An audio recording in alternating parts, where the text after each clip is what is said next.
Esta não é apenas mais uma entrada no diário de bordo. É a última mensagem vinda do abismo, das profundezas escuras do mar, que esconde o desconhecido e, possivelmente, o perigoso. Diante de você está uma página amarelada, cuidadosamente extraída do arquivo marítimo, como um testemunho de eventos há muito passados, congelados no tempo. No manuscrito, escrito à mão pelo capitão, há um registro feito no século XX, no ano de 60, a bordo de um petroleiro chamado Essumalmer. Esta data é 26 de dezembro de 1966, e o local é o Oceano Atlântico, na região onde, naquela época, tempestades e ondas às vezes atingiam alturas sem precedentes. Naqueles anos, nos 40, na era em que os navios tinham que lutar contra as forças da natureza, foi exatamente lá, em mar aberto, que essa história misteriosa e inquietante aconteceu. A página amarelada contém um registro seco e protocolar, feito pelo capitão naquele momento preocupante. Encontramos uma onda de altura anômala. O impacto foi na parte da frente. Como a ponte, localizada a 18 metros acima do nível da água, foi completamente inundada, parece que essa onda foi realmente destrutiva. No entanto, felizmente, os danos ao navio foram insignificantes. O curso permaneceu inalterado e, apesar do impacto da natureza, o navio continuou sua jornada. Mas o que é surpreendente, a altura dessa onda era tão grande que a ponte, elevando-se acima do nível do mar, à altura de um prédio de 6 andares, ficou na zona de inundação. Que onda, não sendo um tsunami, pode se elevar em mar aberto a tal altura? E como isso poderia ter acontecido naqueles anos, quando a ciência e a física consideravam tais fenômenos impossíveis? Antes de passarmos a uma análise mais profunda, gostaríamos de pedir seu apoio. Seu like e inscrição serão um agradecimento importante pelo nosso trabalho. Agradecemos pela atenção. Este relatório, assim como centenas de outros semelhantes, foi arquivado como algo exagerado ou um erro do observador. Afinal, naquela época, a comunidade científica estava convencida de que tais ondas eram impossíveis. A ciência daquela época, baseada em leis físicas e modelos matemáticos, afirmava que uma onda dessa altura simplesmente não podia existir. Física, matemática, bom senso, todos diziam a mesma coisa. Isso é impossível.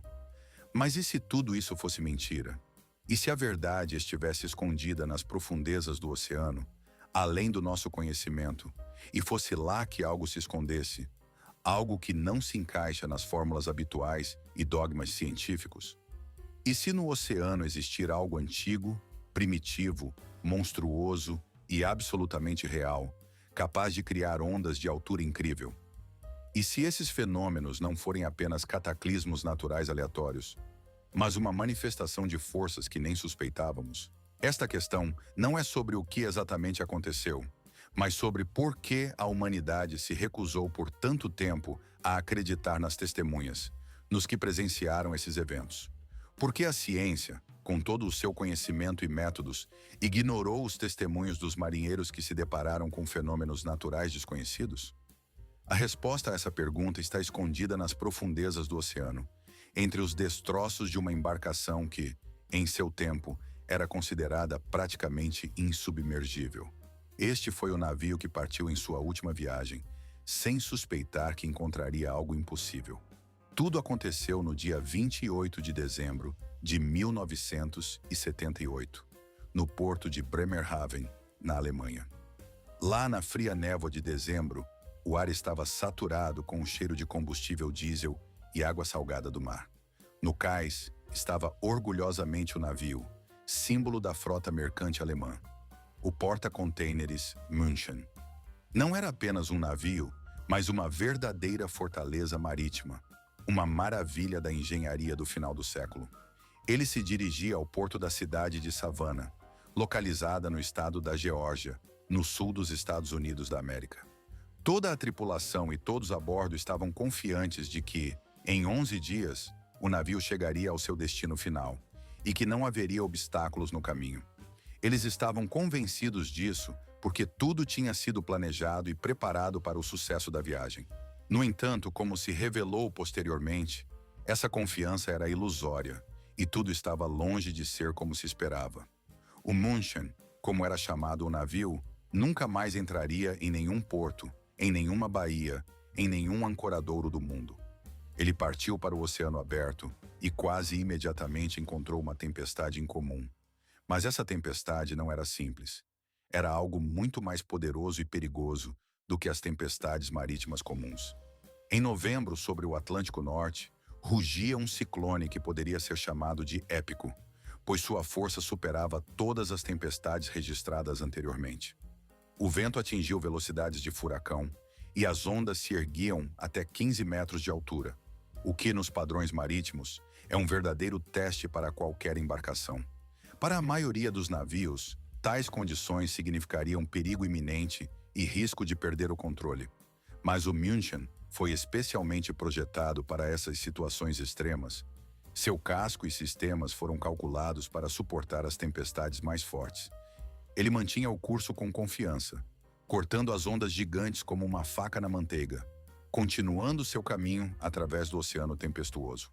A comunicação com os armadores e serviços de despacho era mantida regularmente e em perfeita ordem.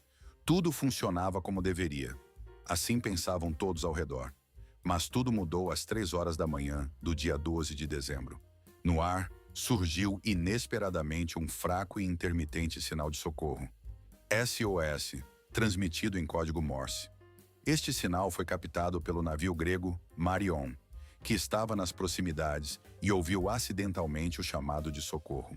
O operador de rádio do Marion conseguiu decifrar apenas fragmentos da mensagem, entre os quais estavam as palavras SOS e o número 28, que presumivelmente indicava o número de membros da tripulação ou o número de pessoas a bordo. Após esse sinal, seguiu-se um silêncio completo e opressor que envolveu tudo ao redor.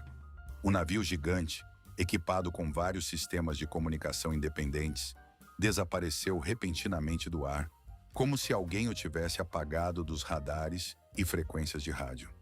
Iniciou-se uma das operações de busca e salvamento mais extensas e complexas da história em tempos de paz, que durou muitos dias e envolveu os esforços de vários países.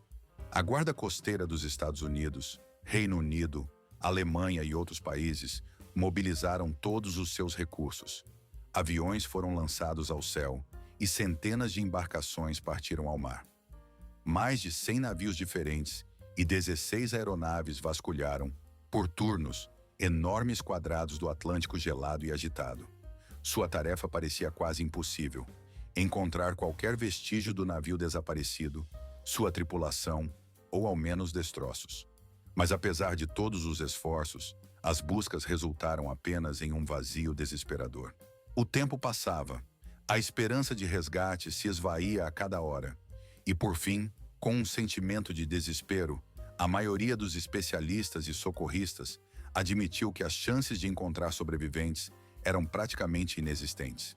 E então, no dia 14 de dezembro, após 12 dias de buscas contínuas e quase infrutíferas, um dos aviões de reconhecimento avistou nas ondas um solitário bote salva-vidas. Estava vazio, sem sinais de vida, sem corpo ou colete salva-vidas. Mas o mais inquietante e verdadeiramente aterrorizante nessa descoberta não era o fato de que não havia ninguém no bote, nem sinais de sua presença, mas sim como esse bote foi parar no mar. Os botes salva-vidas no Munique estavam fixados em nichos especiais, localizados a uma altura de 20 pés acima do convés. A destruição do navio ocorreu sob o impacto de condições climáticas severas e implacáveis, que repentinamente e drasticamente levaram à perda de sua flutuabilidade. Essas condições eram tão extremas que mesmo os marinheiros mais preparados e capitães experientes se mostraram impotentes diante das forças da natureza. O evento em si, que causou a catástrofe, permanece até hoje um mistério. Não está claro o que exatamente aconteceu, qual fenômeno incomum ou circunstância imprevista levou à rápida destruição do navio. Nos relatórios oficiais e investigações realizadas após a tragédia, foi reconhecido que as circunstâncias permanecem desconhecidas e não estabelecidas, e a investigação chegou a um impasse, sem levar a conclusões concretas. Como resultado, o caso foi encerrado, deixando apenas reflexões e suposições sombrias. No entanto, na comunidade marítima, entre marinheiros, capitães e trabalhadores de tavernas portuárias, essa história ganhou outra vida. Lá, a portas fechadas, no caloroso burburinho das conversas, rumores e lendas eram sussurrados, que não encontraram confirmação nos círculos científicos, mas continuaram a viver e se desenvolver. Nessas histórias, falava-se de ondas capazes de destruir um navio como um golpe de martelo, de ondas assassinas, de paredes de água, súbitas e monstruosas em sua força, que poderiam surgir do nada e partir até o maior e mais resistente superpetroleiro. Essas histórias, transmitidas de boca em boca, lembravam antigos contos marítimos, semelhantes às lendas sobre krakens e serpentes marinhas, das quais os marinheiros falavam há séculos. Durante centenas de anos, acreditava-se que essas ondas assustadoras eram apenas fruto da imaginação, parte do folclore marítimo criado para assustar os novatos ou explicar ocorrências incomuns. Mas o desaparecimento do navio Munique, e especialmente o fato de que seu bote salva-vidas foi arrancado, fizeram alguns se perguntarem: e se o monstro realmente existe? E se essas ondas monstruosas não são apenas lendas, mas uma realidade oculta dos olhos dos cientistas despreparados e incompreendidos? Para entender o quão revolucionária e até herética era a própria ideia da existência de ondas gigantes, é preciso mergulhar na visão científica do oceano, como era no século XX. Essa ciência, a oceanografia, baseava-se em estatísticas e modelos matemáticos que descreviam o oceano como um sistema relativamente previsível. Naquela época, existia o chamado modelo linear de ondas, que as considerava como oscilações harmônicas, semelhantes a senoides. Nesse modelo, a altura do pico da onda era aproximadamente igual à profundidade de seu vale, o que permitia analisar matematicamente seu comportamento. As ondas podiam se sobrepor, intensificando-se ou enfraquecendo-se mutuamente, mas esse processo seguia estritamente as leis da distribuição normal, a curva de Gauss. Isso significava que a maioria das ondas tinha altura média, e as grandes, extremas, eram extremamente raras. Dentro desse modelo, foi matematicamente previsto que uma onda 2 vezes maior que a altura média das ondas típicas em uma determinada área, a chamada onda assassina, deveria aparecer aproximadamente uma vez a cada 300.000 ondas, e uma onda 3 vezes maior que a média, uma vez a cada 10.000 anos. Esses cálculos estabeleceram um limite teórico para a altura das ondas de tempestade, cerca de 15 metros. Tudo o que ultrapassasse esse limite era considerado impossível, inatingível nas condições naturais. Quando os marinheiros relatavam suas observações de paredes de água de 30 metros, os cientistas apenas balançavam a cabeça, explicando tais testemunhos como resultado de estresse, má visibilidade ou refração da luz. Em seu mundo, cheio de fórmulas e gráficos, não havia lugar para tais monstros. Acreditava-se que o oceano era um sistema que obedecia a leis previsíveis e que ondas monstruosas não existiam. No entanto, os testemunhos continuavam a se acumular, e a maioria deles não eram apenas histórias de marinheiros supersticiosos. Eram relatos de capitães e oficiais, pessoas de reputação impecável, que confirmavam suas palavras com documentos.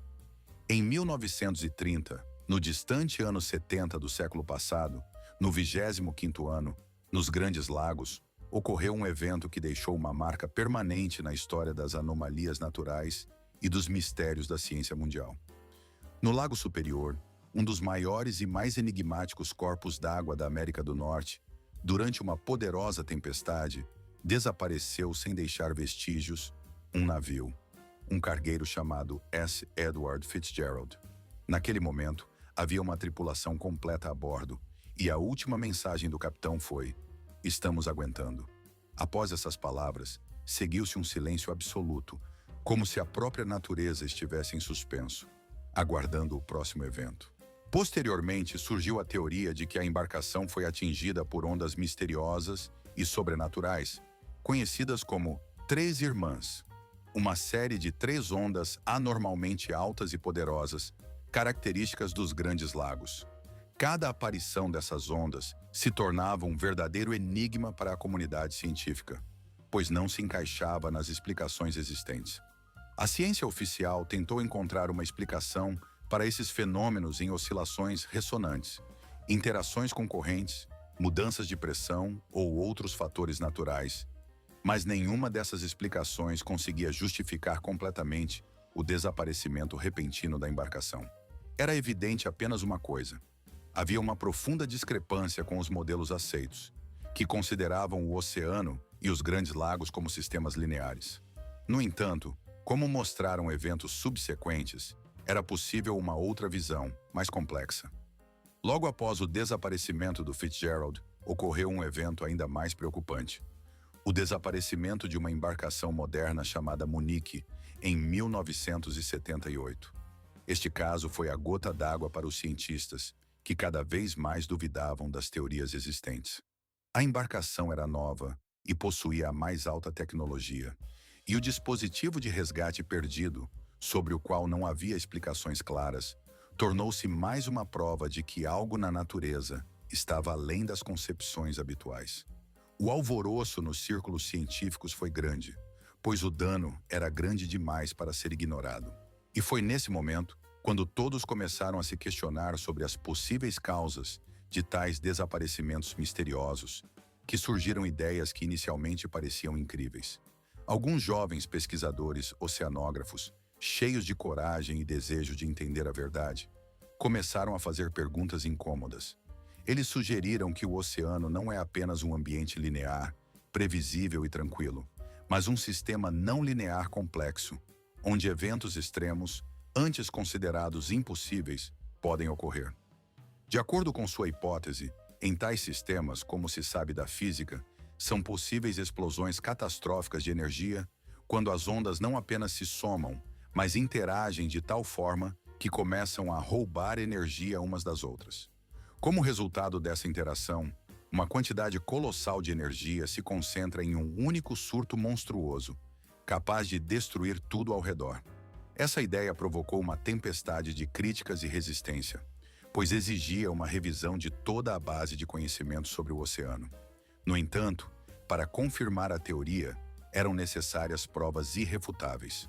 Provas que pudessem ser registradas em instrumentos científicos e, melhor ainda, obter uma fotografia desse enigmático monstro ou onda gigante. E essa fotografia apareceu 17 anos depois, em um dos dias do século XX, no dia 27 de dezembro de 1995. No primeiro dia do novo ano, 1º de janeiro de 1995, nas águas frias do Mar do Norte, localizado na costa da Noruega, ocorreu um evento que entrou para sempre nos anais da história científica. Este mar é um dos lugares mais severos e inóspitos do planeta, onde as tempestades são especialmente poderosas e perigosas. Foi exatamente aqui, no campo de gás de Draupner, que se ergue a famosa plataforma de petróleo, nomeada com o mesmo nome.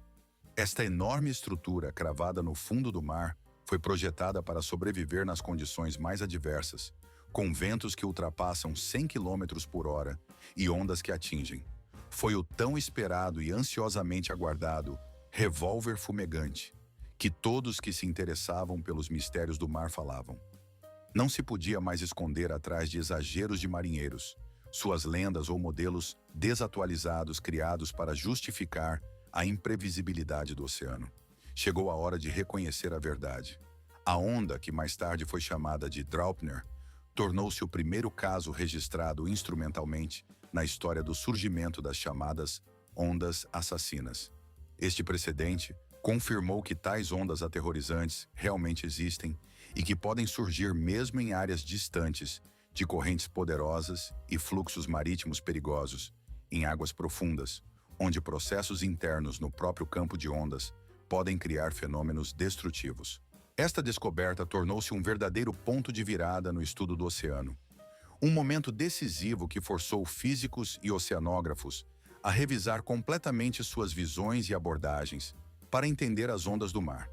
Ficou claro que os modelos lineares, anteriormente amplamente utilizados para descrever a maioria dos processos de ondas, estavam profundamente errados, especialmente quando se trata de eventos extremos.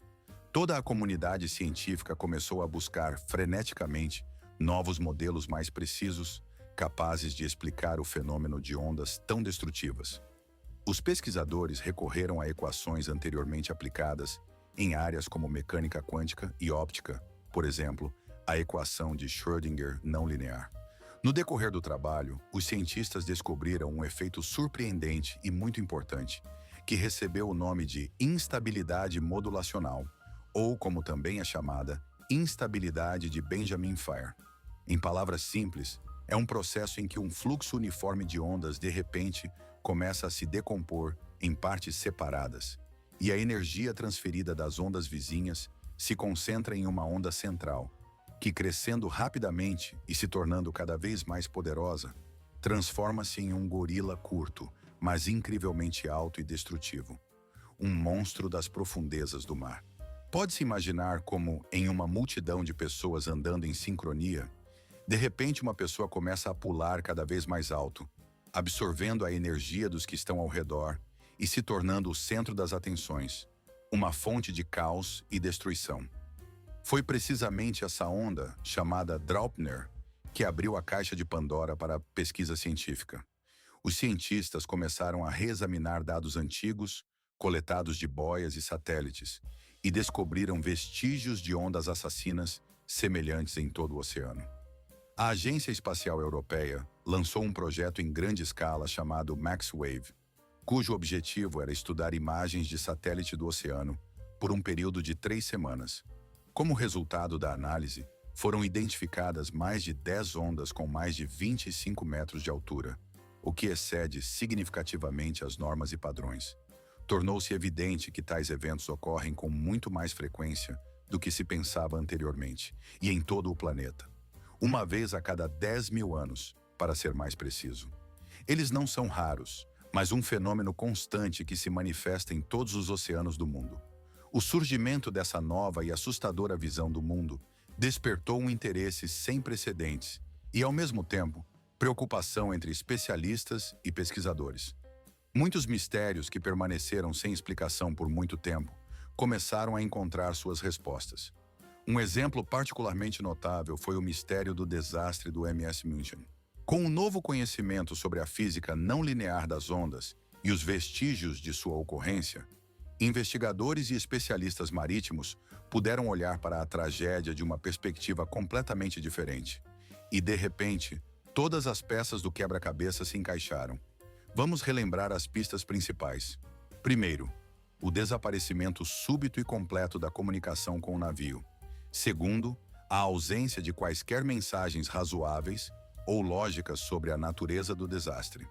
Terceiro, um bote salva-vidas arrancado pela raiz, encontrado a uma altura de cerca de 20 metros, como se fosse lançado pela fúria do mar.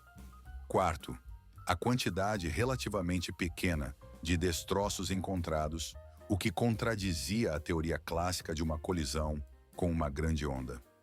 Agora imagine hipoteticamente quando o navio de repente se depara com uma onda poderosa, sua proa mergulha na base da crista, como se absorvesse toda a força do cataclismo natural. Nesse momento, quando a onda atinge seu ápice, a proa da embarcação se eleva no ar, como se estivesse subindo, e uma enorme cavidade se forma na parte central do casco, como se alguém a tivesse recortado do metal. Essa sensação, como se o gigantesco navio estivesse momentaneamente apoiado em 2 pontos, nas cristas das ondas vizinhas, dá à cena uma dramaticidade sinistra e especial. Sua própria massa, o peso colossal da carga e as características construtivas do casco, nessas condições, começam a jogar contra ele.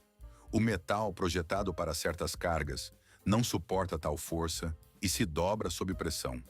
O resultado é uma ruptura terrível e súbita. O casco se parte ao meio com um estrondo ensurdecedor, como uma caixa de fósforos gigante que se rompeu nas costuras. Esse momento de catástrofe é acompanhado por um impacto poderoso, quando a crista gigante da onda cobre a ponte, como uma enorme mão de destruidor elemental.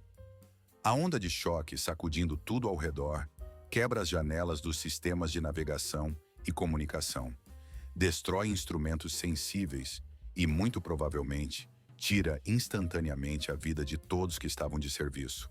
Como resultado dessa destruição repentina, a comunicação com o navio desaparece e a explicação de por que os botes salva-vidas permanecem não localizados e por que não é possível enviar um sinal de socorro torna-se clara. Esse poderoso impacto de cima, o golpe que atingiu a embarcação, é o enigma que explica o desaparecimento do MS München. Foi ele que causou a destruição tão rápida e irreversível do navio. Uma onda que varreu seu convés a uma altura de 25 metros, facilmente arrastando tudo em seu caminho, incluindo o próprio bote salva-vidas. Este, arrancado de suas fixações de aço e capturado pela força da natureza, foi destruído e levado pela onda. Partindo-se em duas partes, o navio começou a afundar em questão de minutos, sem dar à tripulação a menor chance de lançar os botes ou enviar qualquer sinal coerente de socorro. A catástrofe ocorreu de forma tão repentina e completa que as pessoas não tiveram chance de se salvar. Foi um evento que não poderia ser evitado. Suas proporções eram colossais e irreversíveis.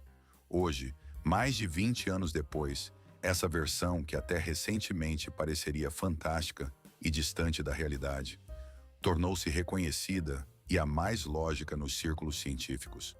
Ela explica completamente todos os aspectos misteriosos do caso do MS München, transformando o desaparecimento do navio de um incidente misterioso e não resolvido em uma história trágica, mas perfeitamente compreensível sobre o poder e os perigos do oceano. O monstro que afundou o München foi finalmente identificado, e seu nome é dinâmica de fluidos não linear, aquela força misteriosa e poderosa da natureza, capaz de destruir até mesmo as construções mais resistentes. Desvendamos o mistério do MS München e isso se tornou um passo importante na compreensão da força das tempestades marítimas. Mas apesar dessa descoberta, a história não termina aqui. Ela apenas começa, porque agora entendemos perfeitamente. Os monstros são reais. Eles não se limitam apenas ao Atlântico Norte. Eles existem em todo o mundo, e a caça a eles não cessa. Por exemplo, a costa da África do Sul há muito adquiriu uma má reputação. Seus marinheiros há séculos chamam esse lugar de cemitério de navios.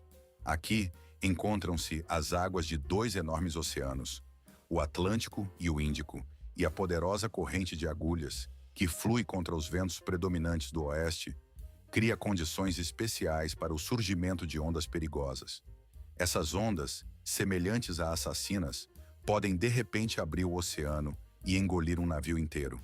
Marinheiros que tiveram a infelicidade de enfrentar isso falam não de paredes de água, mas de buracos, enormes redemoinhos que rasgam a superfície do oceano.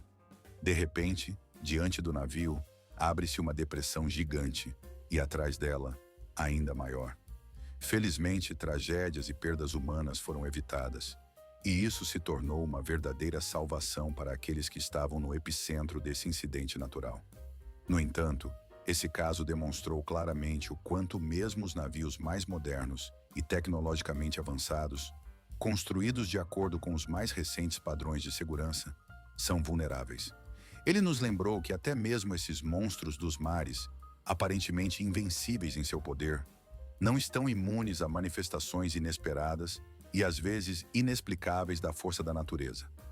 Às vezes, esses gigantes, que normalmente navegam suavemente, desviam-se de suas rotas habituais e acabam em terra firme. No século XXI, no ano de 1991, na praia de Daytona Beach, localizada na Flórida, em um dia claro e calmo, sem uma única nuvem no céu e sem vento, ocorreu um evento que ainda levanta muitas questões entre os cientistas. Ali, em um clima absolutamente sem nuvens, uma enorme parede de água de 6 metros de altura e cerca de 43 quilômetros de extensão surgiu de repente. Essa onda gigante varreu centenas de carros, deixando destruição e caos, além de ferir 75 pessoas que estavam em seu epicentro. O que é surpreendente é que até hoje, os cientistas não conseguem dar uma explicação precisa para a origem desse fenômeno natural. Não foi um tsunami, pois não houve terremotos registrados que precedessem seu aparecimento. Talvez a causa tenha sido uma complexa e incomum harmonia de ondulações oceânicas, cuja ressonância se intensificou em grandes distâncias, criando uma onda poderosa. Mas ainda não há uma resposta definitiva, e o mistério desse evento permanece sem solução. A tarefa atual dos cientistas não é apenas confirmar a existência de tais ondas assassinas, mas aprender a prever seu surgimento. Prever tais fenômenos é uma tarefa extremamente complexa e difícil, pois uma onda assassina é um fenômeno local, de curta duração e muito dinâmico. Normalmente, ela se forma em questão de segundos, cerca de 10 a 15, e desaparece tão rapidamente quanto surgiu. Os sistemas modernos de monitoramento, como o WFW Watch Trace, são capazes apenas de indicar áreas do oceano onde a probabilidade de surgimento de tais ondas é maior. Eles fornecem um panorama geral, destacando zonas de risco potencial. Mas, por enquanto, eles não conseguem fornecer uma previsão precisa e oportuna para um navio específico, a fim de alertar o capitão sobre o perigo iminente.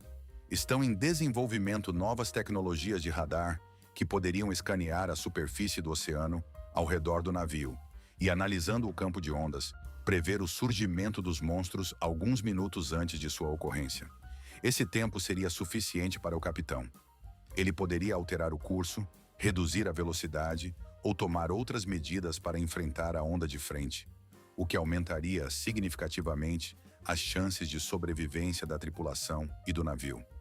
Esta é uma verdadeira corrida contra o tempo, uma luta entre a inteligência humana e o caos primordial do oceano, que continua a ser um enigma. A história do navio München e seu confronto com as ondas assassinas não é apenas um drama marítimo, é uma poderosa metáfora sobre o conhecimento humano. Ela mostra como até mesmo as teorias científicas mais bem elaboradas e cuidadosamente desenvolvidas podem se desfazer ao enfrentar a dura realidade. Esta história nos ensina a ouvir aqueles que estiveram no local dos acontecimentos, aqueles que viram e sentiram a força da natureza em suas manifestações mais perigosas. São os testemunhos deles que ajudam a compreender a verdadeira natureza desses fenômenos, que muitas vezes parecem além da nossa compreensão. Ela serve como um lembrete de que existem forças na natureza que ainda superam nosso conhecimento e tecnologia e da necessidade de manter o respeito por seu poder. Nessas reflexões permanecem questões finais que exigem respostas. Se a ciência esteve errada em suas concepções sobre o oceano por um século inteiro, em que mais ela pode estar errada hoje?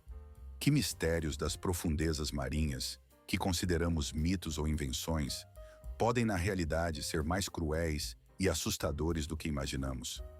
Quantos mais navios, semelhantes ao München, devem desaparecer no abismo sem fundo?